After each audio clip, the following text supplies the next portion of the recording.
If you're watching this, you're likely exhausted. Maybe you're watching this in the middle of the night, just doing anything you can to get to sleep. I'm gonna tell you part one of this sleep video. This is a completely different way to look at sleep from the lens of Ayurveda. Hey guys, I'm Brittany and I'm an Ayurveda health counselor. And today I wanna talk to you about this first video of the two of what type of sleeper could you be? And we're going to talk all about the Vata dosha. So before we dive into the video, let's just take a few moments to ground in, because if you are a Vata type, which I will get to in a moment, you need that grounding. So go ahead and place the soles of the feet on the floor.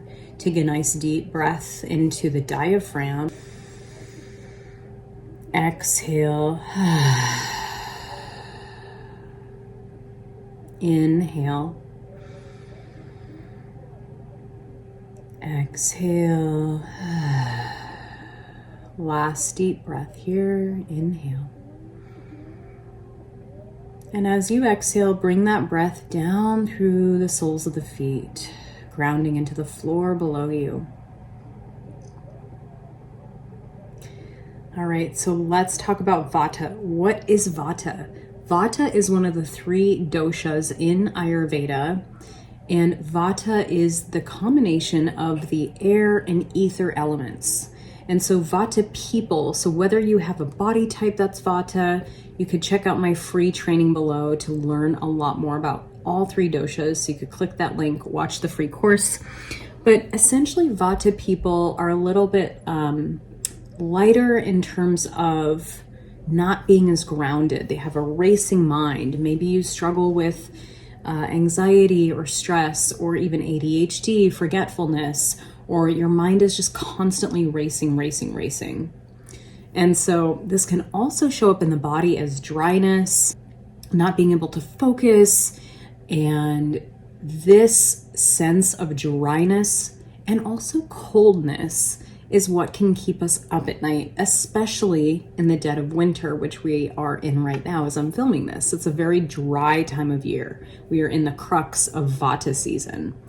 And so when we don't have enough lubrication, when we don't have enough hydration, when we don't have enough grounding in our body, it's really easy for anything that is kind of going on in the body to come up in the middle of the night, unfortunately. So let's talk about what is Vata in the middle of the night. So Ayurveda is so beautiful because it follows the cycles of nature, and Vata time of day is from 2 to 6 p.m. and also 2 to 6 a.m. When I talk to people who are going through sleep disruption, most of the time they can fall asleep fine, but they keep waking up. Or maybe they're waking up at 4 a.m. or 2 a.m. Or maybe they actually do have trouble falling asleep and they just don't get that deeper sleep that we need. Usually Vata is at play. They call Vata the king or the queen of doshas because it is the one that is the most disruptive to the body. It is the loudest, right? There's no ground, there's no water, it's just air and ether. So when we have too much of that, usually what happens is the energy moves up instead of grounding down. So the energy is moving up. This is where we wake up in the night, whether it's just randomly, maybe you have like a pain that's waking you up in the night. Maybe you have just disruptive dreams.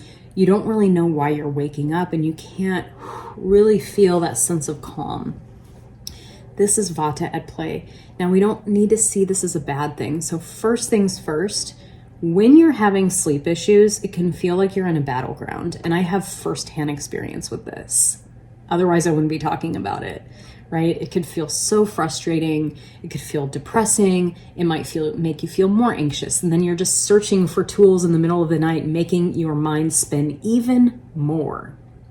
So the first thing to do is when you're getting woken up in the middle of the night is just to ask yourself first,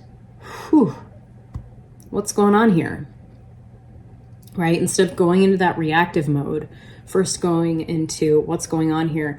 If you have a spiritual connection, you may be getting woken up at the witching hour, if you've ever heard of this. So Vata can be airy and disruptive, but its gifts are that it's also deeply spiritual deeply creative and deeply connected to something beyond yourself.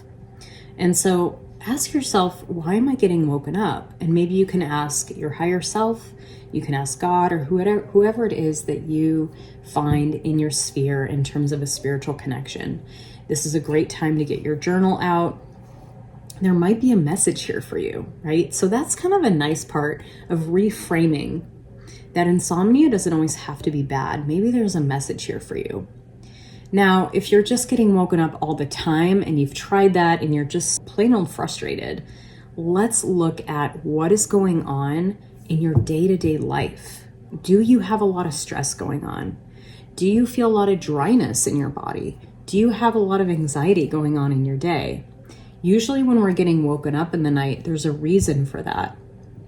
And so with Vata, we want to focus on grounding, nourishing foods.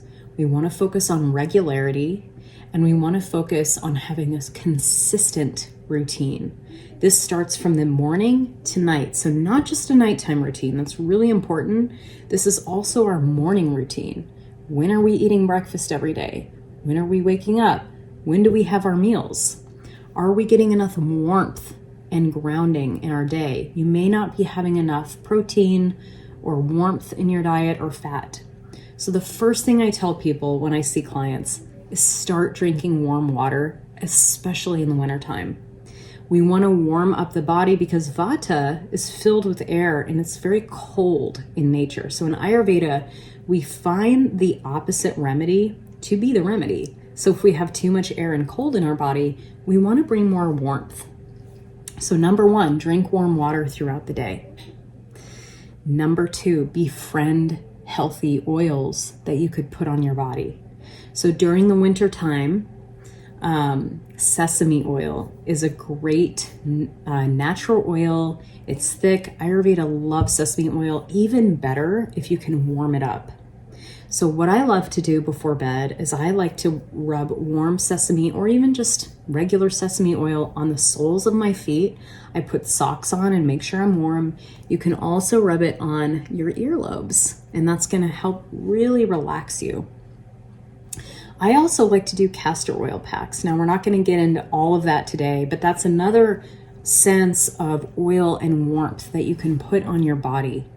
It's really important to have some sort of heaviness or warmth on you. Many people love a weighted blanket. I like to fall asleep to a heating pad these days, maybe a crystal, kind of a heavier crystal. That's just going to help ground you. This is a nice anchor to help you fall asleep. And then what we also want to do is, what are you doing at night? Vata is going to rise from that 2 to 6 a.m. time. And so we definitely want to make sure, if you can, especially in the wintertime, try to get to bed by 10 p.m. This is going to help your organs do their thing, right? The liver is from about 1 to 4 in the morning, and all these other organs can rest and regenerate themselves. And having a consistent routine at night, in the morning, throughout the day, over time will absolutely help you on your journey. I'm going to recommend a couple other things that you could do if you're really, really struggling. Of course, please consult your doctor for this. Most herbs are safe for a lot of people, but there could be some, things going on if you have a medical condition or if you're taking other medication. Ashwagandha is an amazing herb. It's not sedative, but it's an adaptogen that can help balance out your energy levels. So if you're waking up a lot in the night, it's a really safe herb that you could take throughout the day. I just started with 1 little teaspoon in my coffee in the morning, and now I take supplements throughout the day that has it. It's really calming for Vata. So in addition to the warm water, check out ashwagandha. And then also what you could do, pretty much everyone, this is probably even a safer bet, is to incorporate magnesium into your diet. So whether that's a magnesium foot soak, a magnesium bath before bed, that's really great. If you can't do that, you could just do some warm water with a big dollop of magnesium calm powder before you go to bed. Definitely advise that you don't take herbs right before bed because that could disrupt your digestion.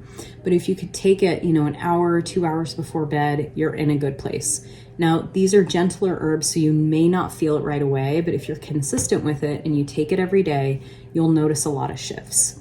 So these are just a couple of many, many, many, many more tips I have around sleep. I see my clients one-on-one to see what's going on with you. And so if you're interested in working one-on-one with me, I have my link below. Or if you're just curious to learn more about that free course, you can join my free school community below as well. Stay tuned for my next video all about the Pitta dosha.